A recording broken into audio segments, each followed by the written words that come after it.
عليكم السلام أصحاب رمانتين. Guess who I am here with? عليها السلام ضدك. عليكم السلام أصحاب رمانتين. sheekhow in aad afar aroos taartaa ii ka badan go'aankaas adaa iskale inaan caysidaartaa go'aankaas adaa iskale inaad iska dhigtid ilaahay inaa nooga horeysid oo wakiil nooga tahay artaa go'aankaas adaa iskale laakiin beri waan soo noqonaa sidii shalay ii ahayd ii ahaaw de sheekhow go'aankaas anaa iskale fanaanada caanka ee Farxiyo Fiska oo soo bandhigay ninkeeda cusub oo ah ninkeedii 11aad haddaba waa kuma ninkani barnaamijka aynu ku daaqaadi doonaa ha yeeshee daawadaynteena barnaamijka u gudagelin haddaad channelkan ku cusub tahayna subscribe saar asxaabtaada la wadaag ku soo dhawaada barnaamijka waa fanaanad caana waa mid ka mid ah dadka intooda badan ay aad u jecel yihiin waa fanaanad fanka Soomaalida aad looga qiimeeyo dhinaca masraxa fanka waa Farxiyo Fiska oo ku nool magaalada London ee caasimadda waddankaas Ingiriiska Farxiyo Fiska oo dhawaan meherkoodu ka dhacay waddankaas Ingiriiska gaar ahaan magaalada caasimadda ee London fanaanadan ayaa meherkoodu xalay ka dhacay isla magaaladaasi gaar ahaan waqooyiga magaalada London Farxiyo Fiska waa hooyo haysata 5 caruur ah guursatayna 10 nin oo ay hore u kala tageen maadaama uu yahay kankii 11aad ee xalay meherkoodu ka dhacay waddankaas Ingiriiska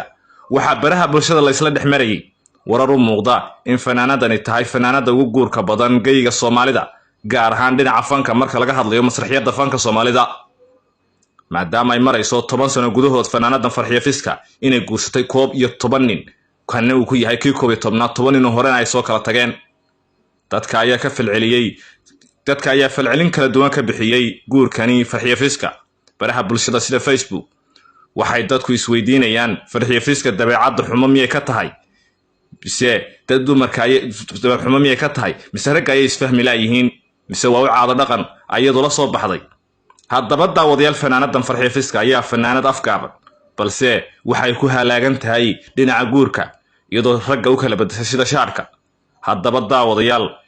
su'aasha isweydiinta mudan ee dad badani social media isku weydiiyeen ayaa Farxiyo Fiska dabeecad xumo miyay isku fahmi laayihiin ragga guursaday maadaama iyada ayaa ka hesha mise inay sanad walba ay guursato oo guur cusub ay samayso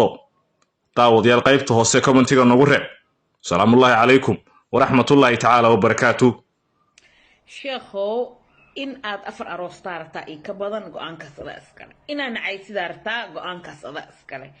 inaad iska dhigtid ilaahay inaa nooga horeysid oo wakiil nooga tahay artaa go'aankaas adaa iskale laakiin beri waan soo noqonaa sidii shalay ii ahayd ii ahaaw